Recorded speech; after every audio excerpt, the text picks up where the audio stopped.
আসসালামু আলাইকুম দর্শক, আশা করি আল্লাহর রহমতে অনেক ভালো আছেন। আজকে নতুন একটি ভিডিও নিয়ে হাজির হয়েছি আপনাদের সামনে।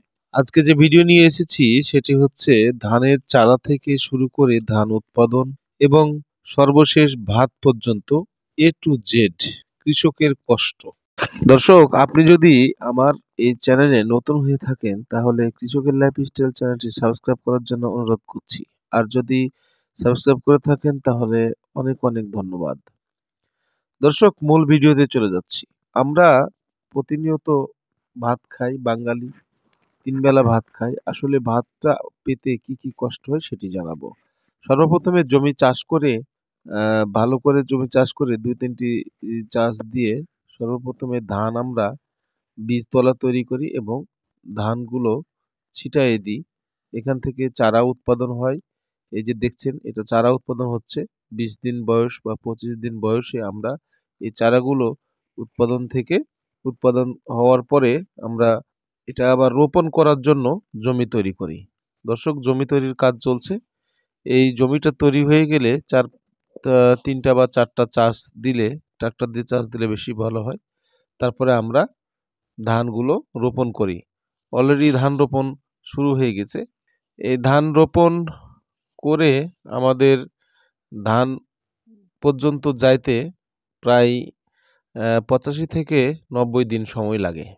ধান লাগানোর 20 দিন শেষ চাষে অনেকেই সব সারগুলো দিয়ে ফেলে, আর 10 দিন বয়সের আগেই এখানে কিছু আগাছানাশক ছিটিয়ে দেয়, অনেকে ইউরিয়া সারের সাথে দেয়। এটা দেওয়ার পরে 20 দিন বয়সে আবারও কিছু ইউরিয়া সার বা অন্যান্য সার, অনেকেই আবার দানাদার ওষুধ মানে বীজ যেটা বলে সেটা ইউজ করে। এটা ইউজ করা হলে আমাদের অপেক্ষা করতে হয় ধানটি কখন প্রাপ্তবয়স্ক হবে, ধানের শীষ পেটে আসবে, এই ধরনের আর কি। দর্শক, দেখতে পাচ্ছি আমাদের কৃষকেরা ধান লাগাচ্ছে। আমার এই ভিডিওটি তৈরি করতে সময় লেগেছে সেই বীজতলা শুরু থেকে একেবারে ধান সিদ্ধ এবং চাউল তৈরি করা এবং ভাত রান্না পর্যন্ত, মানে প্রায় 4 মাস সময় আমি একটু একটু করে ভিডিও নিয়ে রেখে দিয়েছিলাম। পুরো ভিডিওটা লাস্টে দেখাবো এই জন্য। দর্শক, এখন জমিতে সার দেওয়া চলছে। এটার বয়স প্রায় 15 দিন প্লাস হয়ে গেছে। 15 দিন 20 দিন পরে আমরা এবং শেষে আবারও সার দিই। 2টা সার দিলেই হয়ে যায়। 2টা সার দেওয়ার পরে আরও কিছু মাঝখানে গ্যাপ ছিল যেগুলো আমার ভিডিও ধারণ করা হয়নি। শেষ পর্যন্ত আমরা এখন ধান কাটার একটা ভিডিও নিয়ে এসেছি।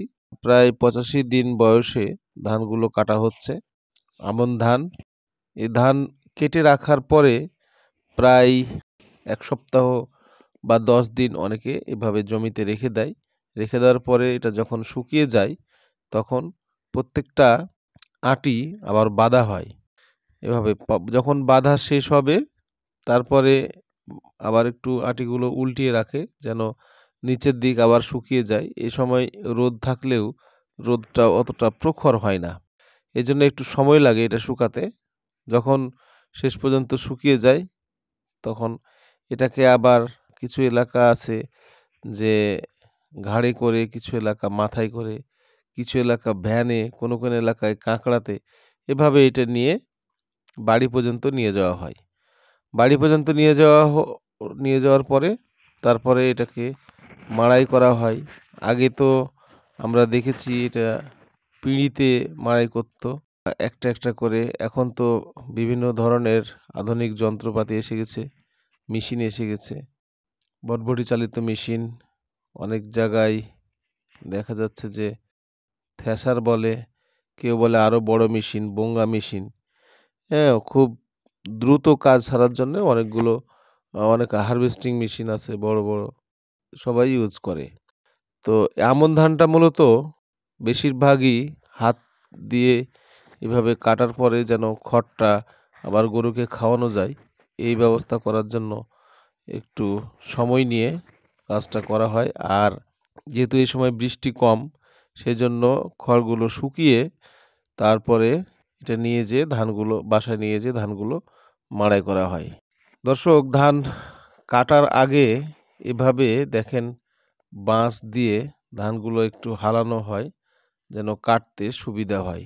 এখন ধানগুলো বাঁশ দিয়ে হালানো হচ্ছে, এটাকে আমরা মূলত বলি ধানে বাঁশ দেওয়া।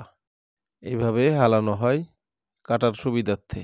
খাড়া খাড়া খাড়া থাকলে একবারে মানে ধান কাটতে একটু সমস্যা হয়, এই জন্য একটু ধানটা হালিয়ে নেওয়া হচ্ছে। দর্শক, ধান কাটার 1 সপ্তাহ পরে অনেকেই ধান নিয়ে এসে এটা পালা আকারে স্তূপ আকারে রাখে দেয়, কারণ মাঠের জমির সব ধান নিয়ে আসার পরে আবার মাড়াই কাজ শুরু হয়। এখানে একটি কিছু ধান মাড়াই করা চলছে। এটা মাড়াই শেষে ধানটিকে বাতাস দেওয়া হবে। কিছু চিটা থাকে সেগুলো আলাদা করে, ধানগুলো আলাদা করে প্রয়োজন মতো কিছু বিক্রি করা, কিছু আবার বাসায় সিদ্ধ করা চাউলের জন্য। একজন কৃষকের কষ্ট, সেই চারা রোপণ থেকে ধান চাষ করা, শেষ পর্যন্ত ধান কেটে এনে মাড়াই করা, অনেক প্রসিডিউর, এখানে অনেকগুলো কাজ করতে হয়। তারপরে ধান সিদ্ধর পালা। এখন অনেকে 1 সিদ্ধ করে, অনেকে 2 সিদ্ধ করে।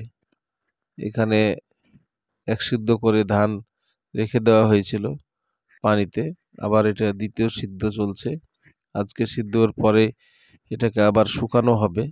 এটা একবারে গ্রাম্য পরিবেশে, এটা একটা বড় ধরনের গামলা, সেখানে করা হচ্ছে।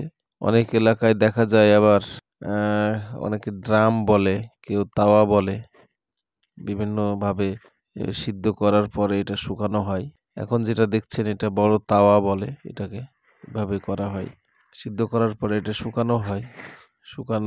ধানটাকে শুকিয়ে এরপরে নিয়ে যাওয়া হবে মিলে ধানটা ভাঙানোর জন্য। দর্শক, মিলে নিয়ে যাওয়ার জন্য অলরেডি তৈরি করা হয়েছে ভ্যানে, মিলে নিয়ে যাওয়া হচ্ছে। এভাবে ভাঙা হয়।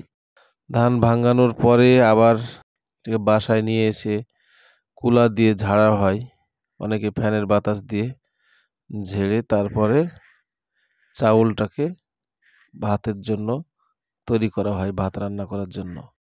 এতগুলো প্রসিডিওর করার পরে দর্শক আমরা ভাত পাই। কৃষকেরা আমরা কতগুলো কষ্ট করি চারা রোপণ থেকে শেষ পর্যন্ত ভাত। দর্শক, কৃষকের লাইফস্টাইল চ্যানেলের এই ভিডিওটি যদি ভালো লেগে থাকে তাহলে চ্যানেলটি সাবস্ক্রাইব করে পাশে থাকবেন, কৃষকের পাশে থাকবেন, বেল আইকনটি টিপে দিবেন। দেখা হবে অন্য কোনো ভিডিওতে। আসসালামু আলাইকুম।